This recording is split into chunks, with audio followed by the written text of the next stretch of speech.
খ্রিস্টপূর্ব 1160 অব্দে ব্যাবেল নামক দেশের দক্ষিণে ফাদ্দান আরাম নামক এক শহর ছিল।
হে মহান ইস্তার, হে সকল প্রভুর মাতা, হে আমাদের দয়ালু প্রভু, আমাদের জন্মদানকারী মঙ্গলদাতা প্রভু, এই অবুঝ শিশুটিকে আরোগ্য দান করুন আর তার মা জননীকে আনন্দিত করুন।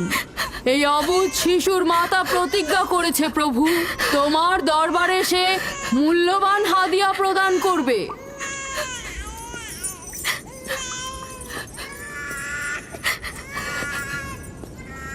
আমি মহান ইস্তারের কাছে প্রার্থনা করেছি যেন তিনি তোমার সন্তানকে জীবিত রাখেন। তুমি এখন তোমার সন্তানকে নিয়ে যেতে পারো। তুমি তোমার সন্তানকে ঠিক সেভাবে মানুষ করবে যেন সে বড় হয়ে নিজেকে ইস্তারের সেবায় বিলিয়ে দিতে পারে। আপনিও মহান ইস্তারের কাছে আমি অনেক কৃতজ্ঞ। মহান ইস্তারের ওপর রহমত বর্ষিত হোক। আপনার ওই ইস্তারের মেহেরবানিতে আমার মৃত সন্তান জীবিত অবস্থায় ফিরে এসেছে। ইস্তার মহান, তার ওপর রহমত বর্ষিত হোক। ইস্তার মহান, তার ওপর রহমত বর্ষিত হোক। মহান ইস্তার, তার ওপর রহমত বর্ষিত হোক। ইস্তার মহান, ইস্তার মহান, তার ওপর রহমত বর্ষিত। এই বাচ্চাটির মতো আমাদের সন্তানও নিশ্চয়ই সেরে উঠবে, তাই না? ইস্তার খোদা দয়ালু ও শক্তিশালী, তিনি নিশ্চয়ই আমাদের বাচ্চাকে সাফা দেবেন। হ্যাঁ, আমারও তাই মনে হয়। চলো যাই। তোমাদের এ কি হলো? তোমরা তো নিজেরাই ফেরেশতার সেজদা পেয়েছো, আর এখন কিনা নিজেরাই নিজেদের সেজদা করছো। এই পৃথিবীর সৃষ্টির সকল কিছুই ইনসানকে তাসলিম করে, আর তোমরা কিনা প্রাণহীন নির্জীব পাথরকে তাসলিম করছো। এই শোনো, খবরদার বলছি, তুমি এসব বেহুদা কথাবার্তা বলে আমাদের খোদাকে অপমানিত করবে না। আমি এই কথাগুলো নিজে থেকে বলছি না, আমি খোদা কর্তৃক প্রেরিত কথাগুলো এই কিতাব থেকে বলছি। এটি হচ্ছে আসমানি সহি কিতাব, যা আমার দাদা ইব্রাহিম নবীর উপর নাজিল হয়েছিল। আমি তার দিনের অনুসারী এবং এই কিতাবের প্রচলন ও দাওয়াত প্রদানকারী। নিজে থেকে কিছু বলছি না। ওই আসমানি কিতাবে কি লেখা আছে আমাদের খোদাদেরকে অপমানিত করতে হবে? আমি অপমান করছি না, শুধু প্রশ্ন করছি। যদি জেনে থাকো তাহলে উত্তর দাও, আর যদি না জেনে থাকো তাহলে স্বীকার করো। তোমাদের জিজ্ঞাসা করছি, ওই মন্দিরে রাখা ইস্তারের মূর্তিগুলো কি তোমাদের প্রভু, নাকি তোমাদের তৈরি বস্তু? ইস্তার তোমাদের উপর প্রভাব বিস্তার করে নাকি তোমরা ইস্তারের উপর? ইস্তার তোমাদেরকে শাসন করে নাকি তোমরা ইস্তারকে? পাথরের তৈরি ইস্তার যদি দুর্বল ও অক্ষম হয়ে থাকে, তবে কি করে আমাদের বাচ্চাদেরকে সাফা দেয়? সত্যি কথা, আমরাও দেখেছি। হ্যাঁ, তার হাকিকাত আছে। ইস্তার তার সন্তানকে সাফা দিয়েছে, আমি দেখেছি। ওই প্রজ্ঞাবান যিনি তোমাদের আহাজারি শুনেছেন, তিনি তোমাদেরকে সাফা প্রদান করেছেন, না ইস্তার। যদিও তোমরা খোদা ছাড়া প্রার্থনা করেছ আর তিনি ছাড়া তোমরা সাহায্য চেয়েছ, কিন্তু তিনি সকল কিছু সম্বন্ধে অবগত আছেন, তাই তোমাদের আহাজারিতে তার রহমত বর্ষিত হয়েছে, তোমাদেরকে সে সাহায্য করেছেন। সাধারণ দৃষ্টিতে তোমরা ইস্তারকে দেখেছ, অন্তর্দৃষ্টিতে দেখনি, তাই মূল সাফা প্রদানকারীকে চিনতে পারোনি। ইয়াকুবের কথার মূল অর্থটা আমি এখন বুঝতে পারছি। সে চাইছে যে আমরা আমাদের খোদাদেরকে বাদ দিয়ে তার খোদার ইবাদত করি। আমরা আমাদের খোদার অনেক কল্যাণকর কাজ দেখেছি, তোমার খোদার কি দেখছি? আমি তোমাদেরকে সকলের চাইতে ঊর্ধ্বে অবস্থিত খোদার দিকে আহ্বান করছি। তিনি সৃষ্টির সকল কিছুর চাইতে ঊর্ধ্বে। তাই নাকি? কি করে বুঝবো তোমার খোদা অন্যান্য সকল খোদার চাইতে ঊর্ধ্বে? তুমি আর তোমার খোদা ও ইস্তারের মন্দিরের ধর্মযাজকের মতো স্বর্ণরৌপ্য লুটে নিতে চাইছো না, তা কি করে বিশ্বাস করব? আমার বাস্তব অবস্থা হচ্ছে আমি গভর্নর লাবানের নিয়োজিত রাখাল। আমার কোনো কিছুই নেই, আর কোনো কিছুর জন্য আমি কারো কাছে প্রতিদানও চাইনি। তোমরা কি আমাকে আমার কাজ অন্বেষণ আর রাখালি করা ছাড়া আর কিছু করতে দেখেছো? দেখেনি জন্য কি এখন আমাদের দেখতে হবে? তুমি হয়তো সুযোগের অভাবে ভালো আছো, নয়তো তুমিও কোনো অংশে কম যেতে না। তোমরা সবাই একই রকম। ধর্মকে তোমরা মুখোশ বানিয়ে নিজেদের আখের গুছিয়ে নাও, সহজ সরল মানুষদের ঠকিয়ে তাদের সম্পদের রাজা হও। তোমার কষ্ট বুঝতে পারছি। তোমার সন্তান মৃত্যুর কোলে ঢলে পড়েছে, অথচ কেউ তাকে সাহায্য করতে এগিয়ে আসেনি। না ইস্তার জাদুকর, না ওই মন্দিরের খোদা ইস্তার। তাই সকল খোদাকে দোষারোপ করার অধিকার হয়তো তোমার আছে। মন্দিরের অক্ষম ইস্তারের সঙ্গে আমার কোনো কাজ নেই। আমার কথা তোমার না দেখা প্রভুর সঙ্গে। আমরা অনেক ধৈর্য ধরেছি আর অনেক কষ্টও করেছি। এখন আর কোনো নতুন খোদাদের ধৈর্য ধরার মতো অবস্থা আমাদের নেই। আমাদের ধর্মযাজক আসছে, ফারাজ তার কথার শাস্তি পাবে। পালাও ফারিস, তুমি পালাও। ওইদিকে পালিয়েছে। ওইদিকে যাও, ওকে বন্দি করে নিয়ে এসো। দেখো যেন পালিয়ে না যায়। ওকে ছেড়ে দিন, যে ওকে করে মাফ হোক ওকে দিন। ধরে নিয়ে ফিরবে। ওকে ছেড়ে দিন, ওকে মাফ করে দিন।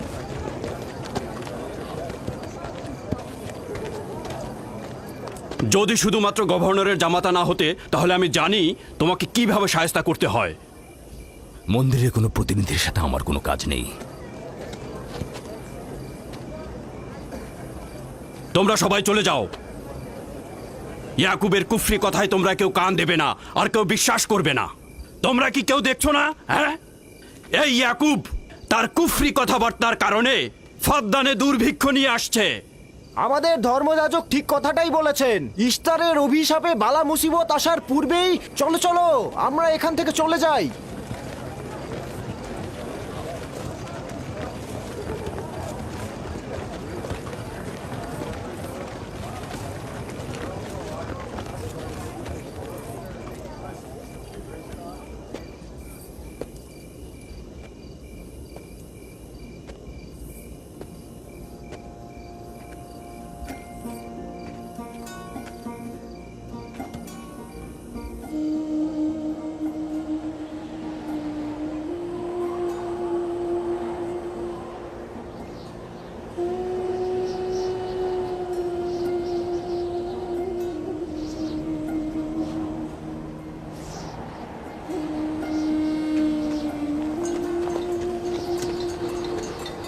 যদি খুব শীঘ্রই বৃষ্টিপাত না হয়, তাহলে ফাদ্দানবাসীর সকল ফসল নষ্ট হয়ে যাবে।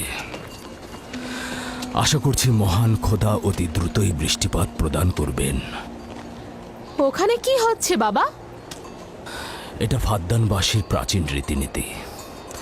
এখানে ইস্তার নিয়ে কেউ কটু কথা বললে তাকে আগুনে নিক্ষেপ করে হত্যা করা হয়। বিচার করা হয় না সে সত্য বলেছে কিনা। ছেড়ে দাও, ছেড়ে দাও আমাকে বলছি। ছেড়ে দাও, আমাকে ছাড়ো বলছি। হে মহান ছেড়ে দাও। ধর্মগুরু, ওকে মাফ করে দাও, আমাদের উপর রহম করো। আমাকে ছাড়ো, ছাড়ো। আমার কি দোষ? আমি তো কিছু করি নাই। আমি কি বলেছি তোমাদের? আমাকে আমাকে এভাবে বেঁধে নিয়ে যাচ্ছ? আমাকে ছাড়ো। শোনো, তুমি এখানে ভেড়ার পালগুলো দেখে রাখো, আমি একটু আসছি। ছাড়ো, ছাড়ো, ছাড়ো আমাকে। এই, ছেড়ে দাও, ছেড়ে দাও, ছেড়ে দাও। এই, তোমরা তোমরা নির্মমতা করছো। তোমরা আমার উপর নির্মমতা করছো। আমাদের রহম করো। ছেড়ে দাও, ছেড়ে দাও। এই, আমার কি দোষ? আমার কি দোষ? আমাকে ছাড়ো, ছেড়ে দাও। এই, তোমরা আমার উপর অবিচার করছো। ওই যে দেখো, ইয়াকুব কি রাখাল, করছো? গভর্নর লাবানের জামাতা। এটা ঠিক করছো না। আমাদের উপর দয়া করুন, আমাদের উপর রহম করুন। কাফের শাস্তি একটাই। ফাদ্দানবাসী, তোমরা যে এগিয়ে রাখো, তোমরা অবশ্যই শাস্তি পাওয়া উচিত। একদম ঠিক না, আমার উপর অবিচার হচ্ছে। আমি কিন্তু আমাকে এভাবে অমানবিক ভাবে পোড়ানো হচ্ছে। এটা তোমরা সহ্য করো না, তোমরা জেগে ওঠো। আমাকে বাঁচাও, বাঁচাও ফাদ্দানবাসী, আমাকে বাঁচাও ফাদ্দানবাসী। আমি বলছি আমি কোনো অন্যায় করিনি। অভিযুক্ত ফারাজ ইস্তারের শত্রু ও পাথর দিয়ে ইস্তারকে আক্রমণ করতে চেয়েছে এবং আমাদের খোদাকে অসমর্থ ও নালায়েক বলে আখ্যায়িত করেছে। ফদ্দান শহরের প্রাচীন রীতিনীতি অনুযায়ী যে আমাদের খোদা ইস্তারকে অবমাননা করবে তাকে অবশ্যই আগুনে নিক্ষেপ করে হত্যা করা হবে। ফাদ্দানবাসী, তোমরা কি এরকম চুপ করে পাথরের মতো আমাকে দেখে যাবে? তোমরা কি কিছুই বলবে না? আমাকে এরকম অমানবিক ভাবে অত্যাচার করে পোড়াতে যাচ্ছে এই লোকজন। তোমরা কি কিছু বেচারা ফারাজ। তোমরা কি নিশ্চুপ হয়ে সারা জীবন দেখে যাবে? ফাদ্দানবাসী, রক্ষা করো আমাকে, কেউ তো এগো। একদিন আমার মতো তোমাদের কেউ এভাবে পুড়িয়ে ফেলবে ওরা। তোমরা চুপ করে থেকো না। তোমরা এভাবে আমাকে মেরো না, আমার প্রাণ ভিক্ষা দাও, আমাকে এভাবে মেরো না। বেহুদা কান্নাকাটি করো না, হয়তো রক্তের মূল্য পরিশোধ করো, নয়তো আগুনে পুড়বার জন্য প্রস্তুত হও। আগুনে ফেলো না, এভাবে পুড়িয়ে মেরো না, আমাকে প্রাণ ভিক্ষা দাও, ওকে ছেড়ে দাও। হে ফাদ্দানের জনগণ, আমাকে মেরো না। আমাদের রহম আমি একটা কথা জানতে চাই, তার রক্তের মূল্য কত? মূল্য কি তুমি পরিশোধ করবে? না, ও নিজেই তো ইস্তারের শত্রু।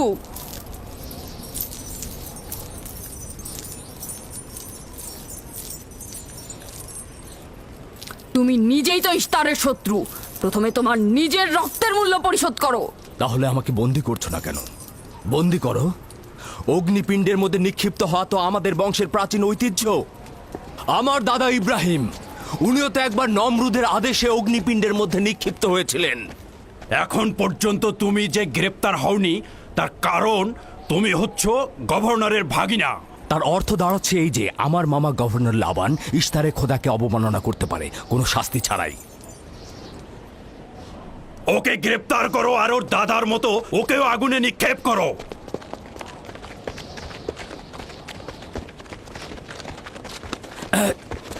ছেড়ে দাও, আমার প্রশ্নের উত্তর দাও, ছেড়ে দাও আমাকে।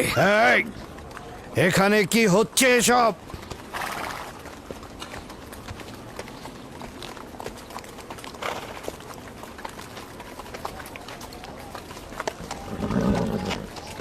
ওকে ছেড়ে দাও আর অভিযুক্তকারীকেও মুক্ত করো। ফারাসের অবশ্যই শাস্তি পাওয়া উচিত। যখন ইয়াকুব জীবনের মূল্য পরিশোধ করতে চায় তখন তোমাদের কোনো অধিকার নেই ওকে শাস্তি দেবার।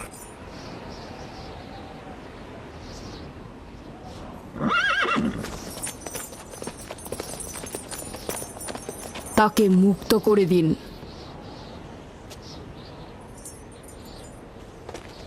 ইয়াকুব, তুমি অবশ্যই ফারাসের জীবনের মূল্য স্বরূপ 500 দিনার পরিশোধ করবে। হ্যাঁ, কোনো সমস্যা নেই, আমি এই অর্থ পরিশোধ করব।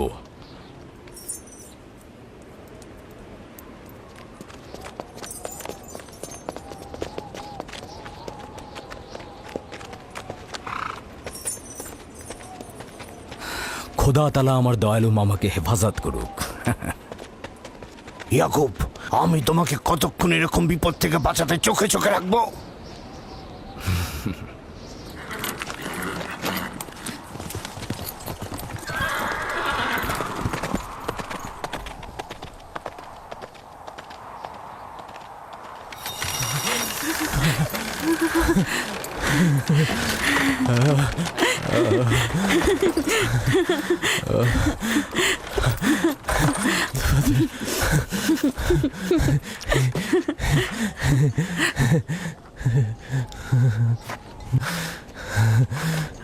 আপনি মহান, আমরা কৃতজ্ঞ, আমরা আমি অনেক আপনি খুব কৃতজ্ঞ কৃতজ্ঞ। আপনার কাছে। আমার জীবনের মূল্য স্বরূপ যে অর্থ আপনি প্রদান করবেন তার বিনিময়ে সারা জীবন আমি আপনার কৃতদাস হয়ে থাকবো। আপনি মহান, আপনি মহান। আপনি ফারাজকে মৃত্যুর হাত থেকে বাঁচিয়েছেন, আপনি আমাদের নতুন জীবন দিয়েছেন। হয়েছে হয়েছে, এবার এসো এসো।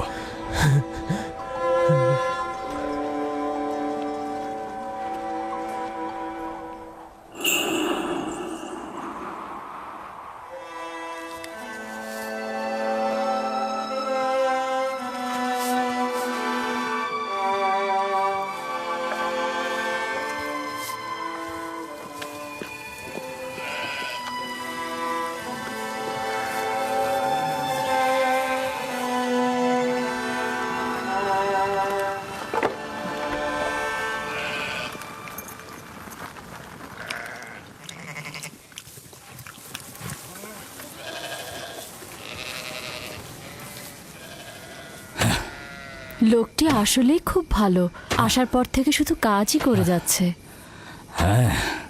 বছরের পর বছর ইস্তার, ফাদ্দান ও ব্যাবলের লোকজনকে অন্যায়ভাবে কোরবানি দিয়ে আসছে। আজ তোমার পিতার জন্য আমি ও ফারাজ বেঁচে গেছি।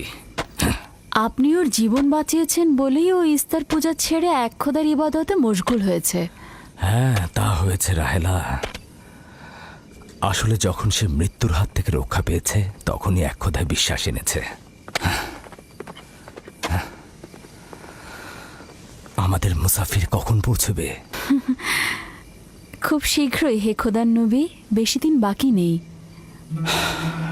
বছরের পর বছর তোমার সন্তানের প্রতীক্ষায় রয়েছি। যদি খোদা চায় তো খুব শীঘ্রই এই প্রতীক্ষার অবসান ঘটবে।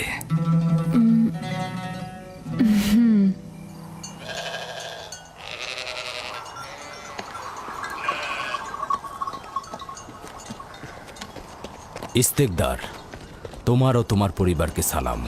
তোমার উপরও দরুদ বর্ষিত হোক ইয়াকুব রাখাল। হ্যাঁ, কৃতজ্ঞতা জ্ঞাপন করছি। মন্দিরে ইস্তারের জন্য খোরমা হাদিয়ে নিয়ে যাচ্ছ?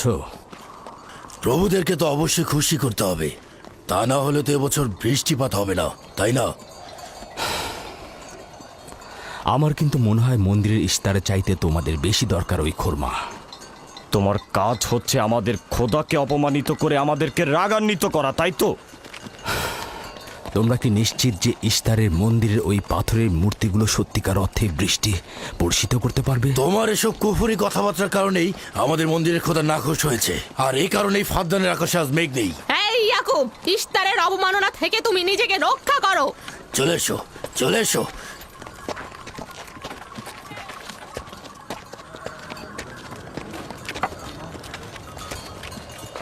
এটা তোমাদের কেমন বিবেচনা? তোমরা শক্তিশালী ও দয়ালু এক খোদাকে রেখে নির্জীব পাথরের উপাসনা করছো। কেন তোমরা বিষাদগ্রস্ত জমিনে নিজেদের আত্মাকে এক খোদার ইমানের নূরে আলোকিত করছো না?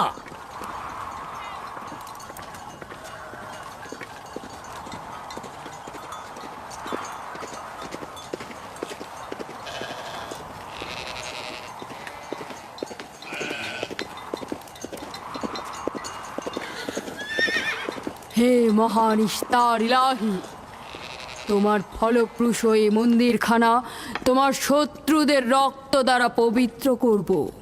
শুষ্ক মৌসুমকে এই অঞ্চল থেকে দূর করে দাও, তোমার রহমতের বৃষ্টি বর্ষণ করো। হে মহান ইস্তার ইলাহি, তোমার এই ফলপ্রসূ মন্দিরকে তোমার শত্রুদের রক্ত দ্বারা পবিত্র করব। হে মহান ইস্তার ইলাহি, এই অঞ্চলের শুষ্ক মৌসুমকে তুমি দূর করে দাও, তোমার রহমতের বৃষ্টি বর্ষণ করো। হে মহান ইস্তার ইলাহি, আমাদের খোদাকে তোমার অবজ্ঞা করেছে। রহমতের বৃষ্টি বর্ষণ করো।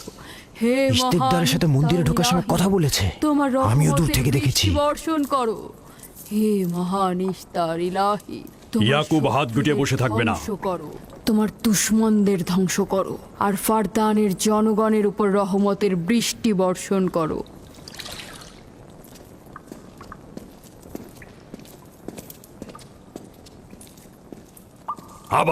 ইয়াকুব শুরু করেছে।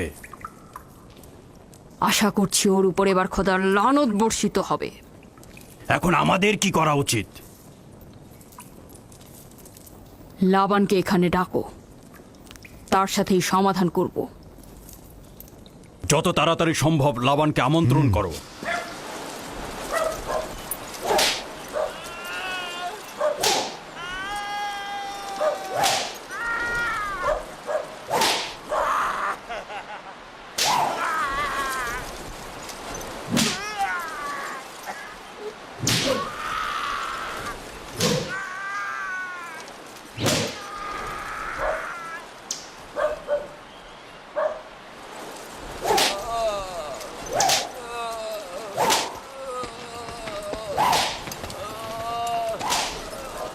জনাবে আলী, ইস্তার মন্দিরের মহান ধর্মগুরু আপনাকে সাক্ষাতের জন্য আমন্ত্রণ জানিয়েছেন। গুরুত্বপূর্ণ কিছু? হ্যাঁ জনাবে আলী। এই, এবার বন্ধ করো।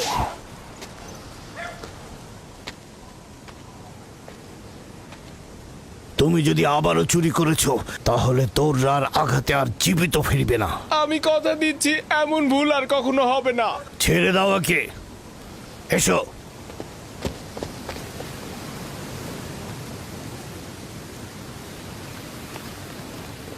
প্রকৃতপক্ষে বিষয়টা আসলে আপনার জামাতা ইয়াকুবকে নিয়ে। ইয়াকুবের আমলনামা তার নিজের সঙ্গে সম্পৃক্ত। আমি উত্তরদাতা নই। না ঠিক আছে, কিন্তু ইয়াকুব তো ইস্তারকে অবজ্ঞা করে। এটা ধর্মগুরুদের কর্তব্য তার প্রশ্নের উত্তর দেওয়া। আর যদি উত্তর দিতে সক্ষম না হও তাহলে কেন আমার শরণাপন্ন হও?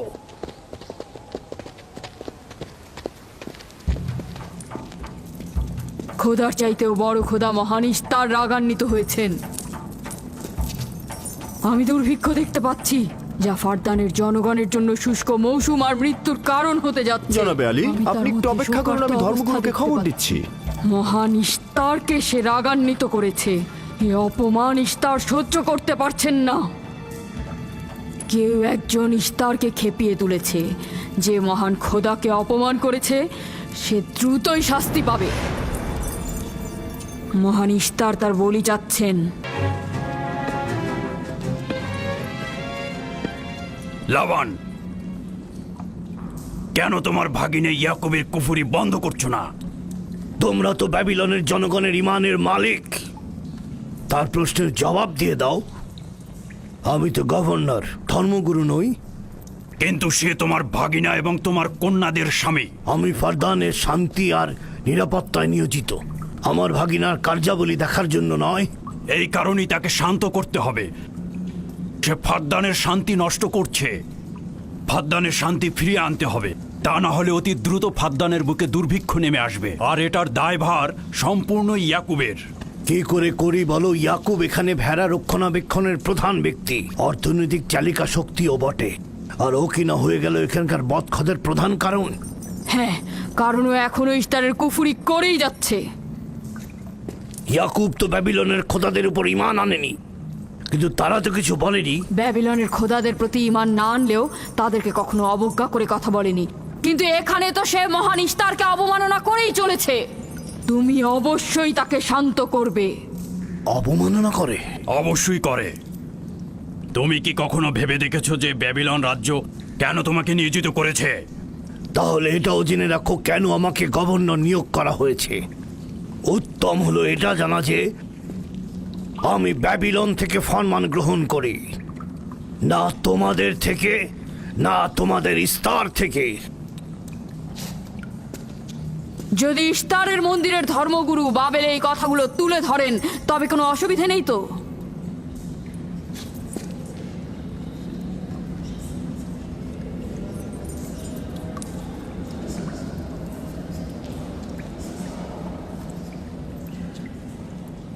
ঠিক আছে, আমি ইয়াকুবের সঙ্গে কথা বলছি। ইয়াকুবকে বলে দেবেন, আর কখনো যদি আমার পরিবারের সাথে ইস্তার নিয়ে কোনো কটু কথা বলে তাহলে তাকে আগুনে নিক্ষেপ করা হবে।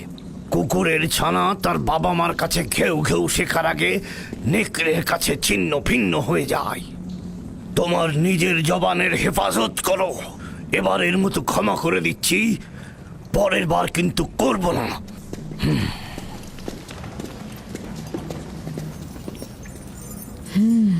সবাই শুনে রাখো, যদি দুর্ভিক্ষের কারণে আমার ফসল নষ্ট হয় তবে ইয়াকুব আর তার পরিবারের কাউকে আমি জ্যান্ত রাখবো না। দেখা যাক না, একবারই তো কোনো কথা বলে লাভ নেই।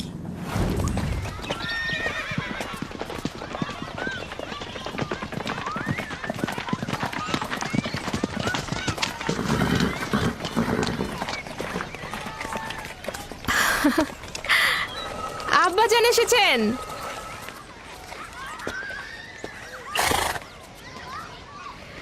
আসসালামু আলাইকুম আব্বাজান, এবার অনেকদিন পর এলেন। সালাম আব্বাজান। কি সৌভাগ্য আমাদের, ফাদ্দান আরামের মহৎ ব্যক্তি দেশের গভর্নর তাহলে সময় পেলেন মেয়েদের দেখতে আসার। এই ইয়াকুবটাকে নিয়ে আর পারি না।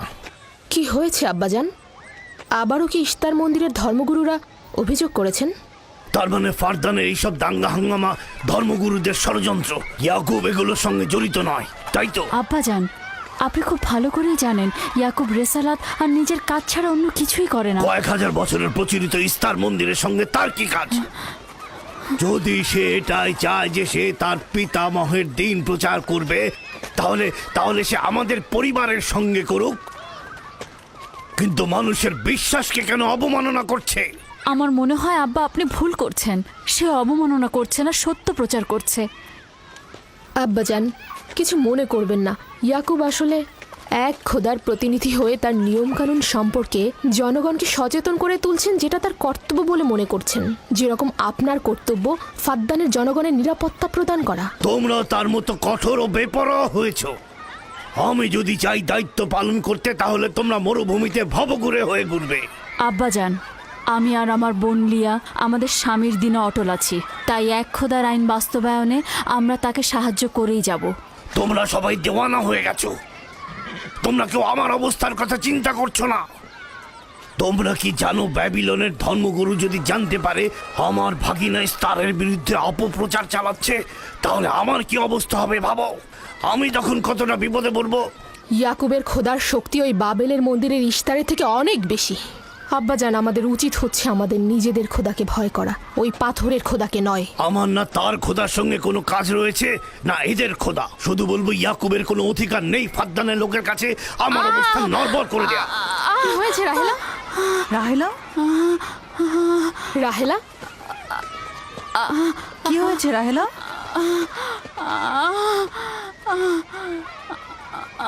রাহেলা, রাহেলা, কি হলো তোমার?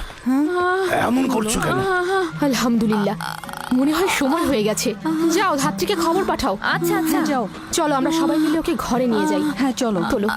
চলো ঘরে নিয়ে এই যে, যাই ওকে। আস্তে আস্তে পলাশ, বলুন জনাব। যাও তুমি মরুভূমিতে যাও, ইয়াকুবকে বলো এখনই যেন চলে আসে। খুবই দ্রুত যাও। জি আচ্ছা। আমার ঘোড়াটা নিয়ে যাও।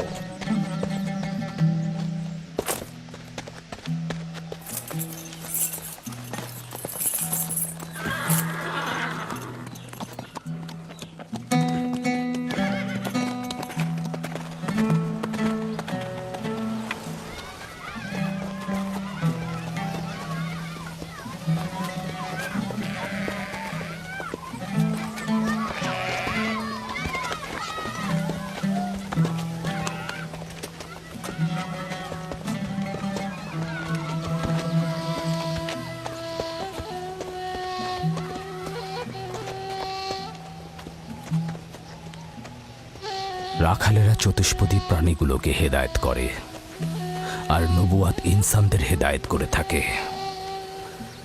সম্ভবত এ কারণেই অধিকাংশ নবী রাখাল ছিলেন। আমি ইসরায়েল ভেড়াগুলোর সঙ্গে আমার সন্তানদেরও মরুভূমিতে নিয়ে এসেছি, যাতে তারা হেদায়েত গ্রহণ শিখতে পারে। আমার সন্তান বনি ইসরায়েলেরা কেন ক্ষমতা ও পেশি শক্তিকে মূল দণ্ড হিসেবে মনে করছে? আমি তো তাদেরকে পেশি শক্তি বা জোর করে চাপিয়ে দেওয়া কোনো কিছু শিক্ষা দেইনি। তোমরা কি শুরু করলে? তোমরা কি শুরু করলে? ওঠো, ওঠো শামুন, ওঠো। আমার উত্তরাধিকারী ও পরিবারের প্রধান সেই হবে যে খোদাকে সবচাইতে বেশি ভালোবাসবে। ইব্রাহিম ও ইসহাক ছিলেন সর্বোৎকৃষ্ট। তার মানে এই নয় যে তারা অধিক শক্তিশালী ছিলেন। শক্তি দিয়ে সবকিছু জয় করা যায় না।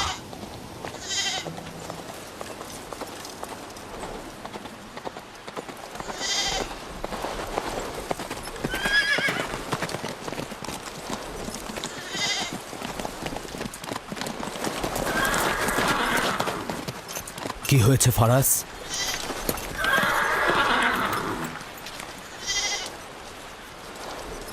তোমরা ভেড়াগুলোকে নিয়ে আসো।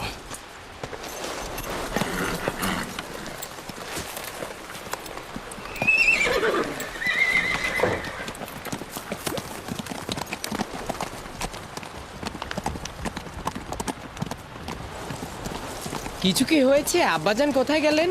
কিছুই না, ভেড়াগুলোকে একত্রিত করো, আমরা ফিরে যাব।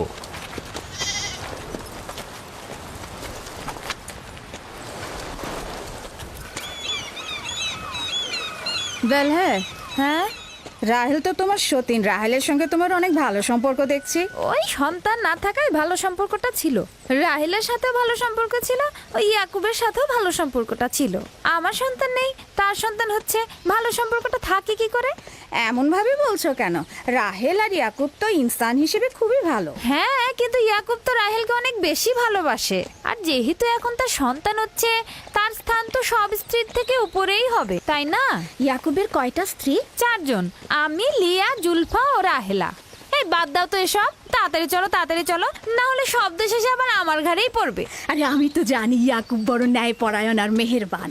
সকল হিংসা ভুলে একটু ভালোবাসাটাকে বাড়াও, দেখবে সেও তোমাকে খুব ভালোবাসবে। আর ও তো খুব ভালো মানুষ। জনাবে আলী লাবান, আপনার ওপর শান্তি বর্ষিত হোক।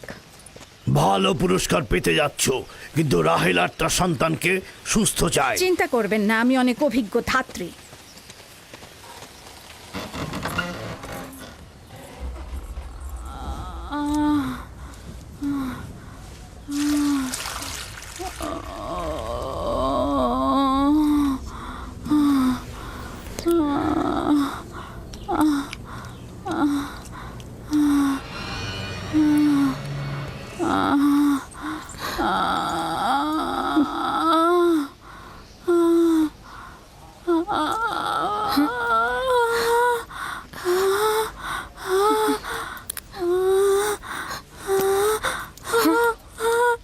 চিন্তা করো না, সব ঠিক হয়ে যাবে, খোদা মহান।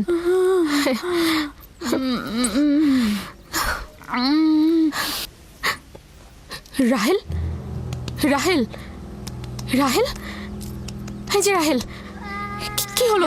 কথা বলো। রাহেল, রাহেল, রাহেল, রাহেল তো রাহেল? বেহুশ হয়ে গেছে। রাহেল, রাহেল চোখ খোলো, রাহেল কথা বলো, রাহেল, রাহেল, এই যে রাহেল। রাহেলা, হ্যাঁ এমন তো নয় তার উপর ইস্তারের খোদা রাগ পড়েছে।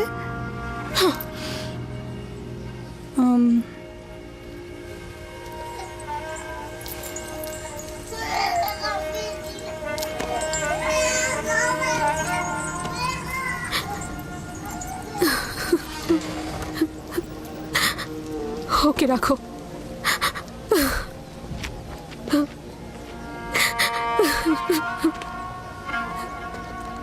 তোমরা তোমার খালার জন্য দোয়া করো, তোমাদের দোয়া খুব তাড়াতাড়ি কবুল হবে।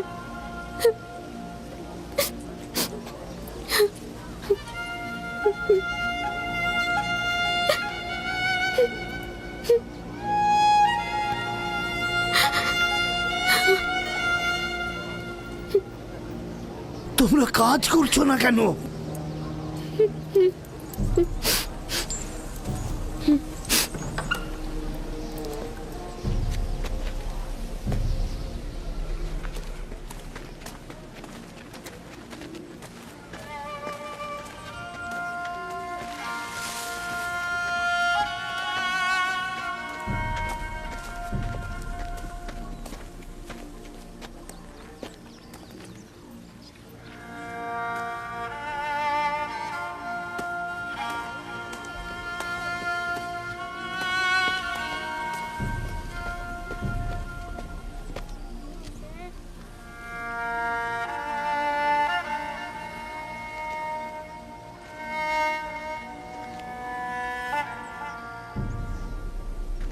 কেউ একজন ইস্তারকে রাগান্বিত করেছে।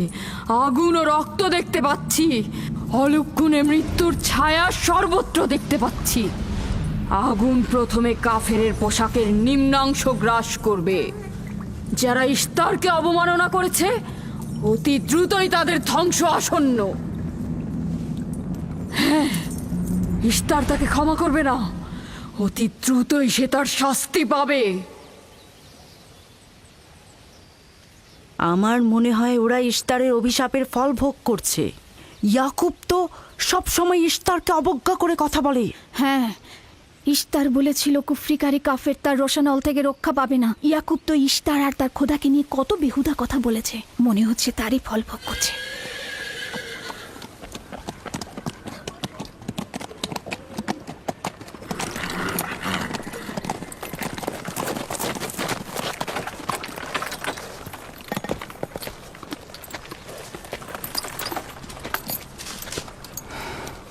রাহেলের অবস্থা কেমন?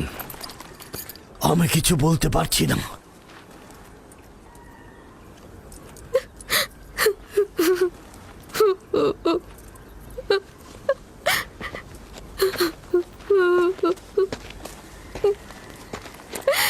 কিছু একটা করুন, রাহেলের অবস্থা খুবই খারাপ। শান্ত হও, খোদার উপর ভরসা রাখো, তিনি যেমন চাইবেন তেমনই হবে, ভরসা রাখো। মানুষজন সব বলা বলি করছে, ইশতারের অভিশাপে আমরা এই বিপদে পড়েছি।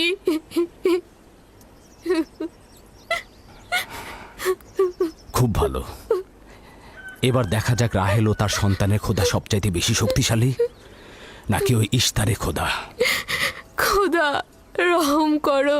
তোমরা রাহেলের দিকে লক্ষ্য রেখো, আমি একটু আসছি।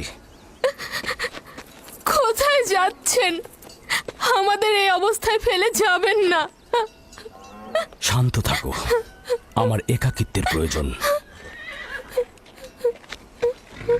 তুমি খোদার সঙ্গে যা করার করো, আমি হাত পা গুটিয়ে বসে থাকতে পারবো না। আমি অবশ্যই হেকিমি চিকিৎসার ব্যবস্থা করব। আমি চিকিৎসকের নিকটে যাচ্ছি, প্রকৃত চিকিৎসক।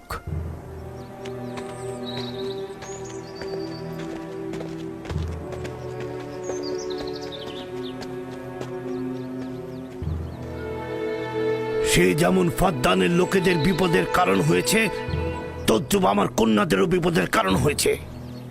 জানি না ওর সঙ্গে কি করব।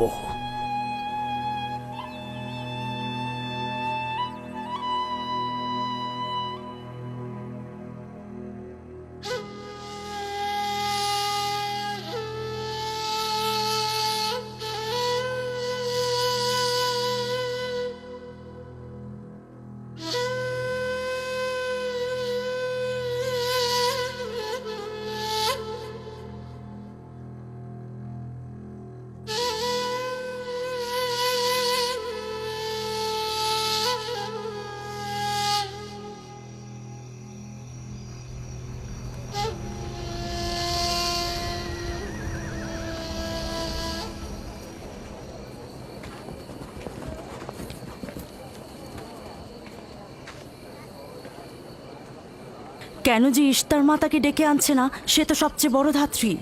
হ্যাঁ, তারা বলছি। জনাব লাবান, ইশতারের কাছে লোক পাঠান। ধাত্রী হিসেবে সে কিন্তু সবচাইতে ভালো।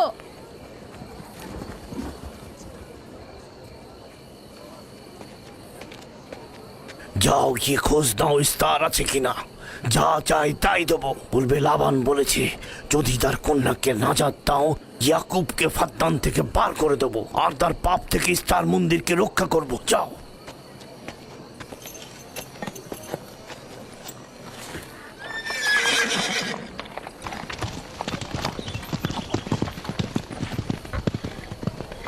ইয়াকুব ইশতারের খোদাকে অপমান করেছে। ইশতারকে অপমাননা করার শাস্তি এইরকমই হয়। তোমাদের চেঁচামেচি বন্ধ করো।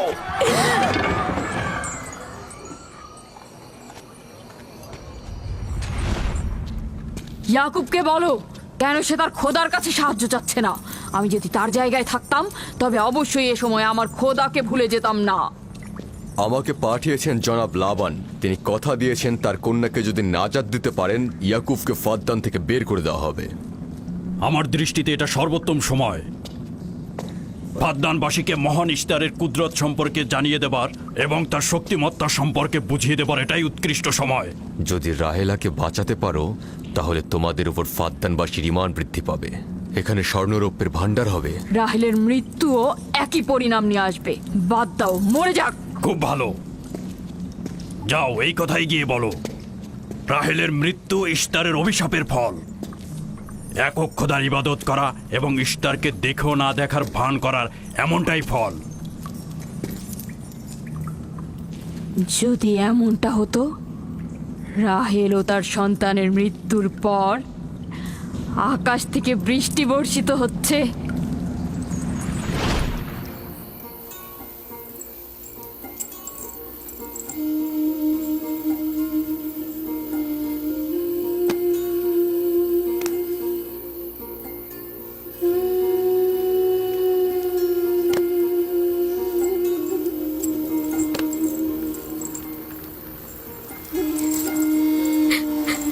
রাহেল, রাহেলা, রাহেলা, তুমি শুনতে পাচ্ছ? এই যে, রাহেল, কি করছো এসব? আরে ধোঁয়া দিয়ে জ্ঞান ফেরাতে হবে, তাহলে মা বাচ্চা মারা পড়বে। এই ধোঁয়া তাকে মেরে ফেলবে, সুস্থ করবে না।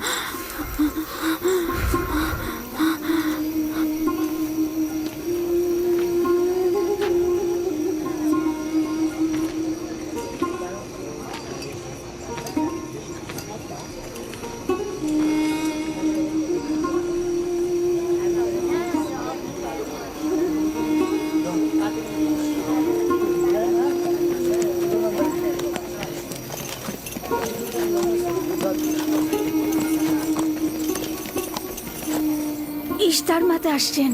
দেখা যাক এবার কার খোদা বিজয়ী হয়, ইয়াকুবের খোদা নাকি মন্দিরের খোদা। আরে পরিষ্কার বোঝা যাচ্ছে বিজয়ী হবে ইশতার।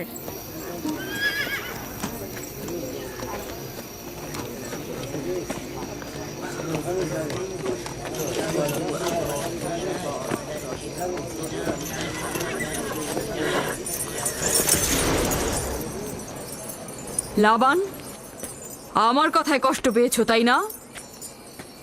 আর ইয়াকুব যে বলল তার খোদা সর্বশক্তিমান, অধিক দয়ালু, তবে তার খোদা কেন এসে তাকে সাহায্য করছে না? রাহেলের জীবন এখন তোমার হাতে, তুমি তাকে সাহায্য করো। আমি কখনোই ভাবিনি যে ইয়াকুব এত দ্রুতই মহান ইশতারের শরণাপন্ন হবে। কত অবাক করা বেহুদা ও কাল্পনিক মিথ্যা আর বাতিল চিন্তার মধ্যে মগ্ন আছো। এই বাতিল চিন্তার সত্যতা একটু পরেই তুমি উপলব্ধি করবে, যখন তোমার স্ত্রী সন্তান মৃত্যুর মুখে পতিত হবে। জীবন ও মৃত্যু সম্পূর্ণ খোদার হাতে, না ইশতারের পাথরের মূর্তির হাতে। আমি ইস্তারকে এখানে আসতে বলেছি। রাহেলের অবস্থা খুবই খারাপ। রাহেলের নিজের খোদা ব্যতীত আর কারো খোদার প্রয়োজন নেই। তুমি বের হয়ে যাও, বের হও। ইয়াকুব, আমি এখানে দাঁড়িয়ে আছি। দাঁড়িয়ে আছো কেন? বের হয়ে যাও। তোমার স্ত্রী সন্তান ধ্বংস হবে। মহান ইশতারের ক্রোধে তোমাদের ধ্বংস অনিবার্য। আমার সহধর্মিনী তোমার দয়ায় আসেনি যে তোমার বদ দয়ায় ধ্বংস হয়ে যাবে। তুমি বের হয়ে যাও। ফারদানের জনগণ, এই লোক নিজের জন্য কোনো রহম নিয়ে আসেনি এবং সে তোমাদেরও কোনো রহম দিতে পারবে না। সে তোমাদের জন্য যেমন দুর্ভিক্ষ নিয়ে আসছে, তেমনি তার স্ত্রী পুত্রের জন্য মৃত্যু ডেকে নিয়ে আসছে। অতি দ্রুতই তোমরা ইশতারের কুদরত দেখতে পাবে। তোমার কারণে আমার কন্যার জীবন যদি বিপন্ন হয়,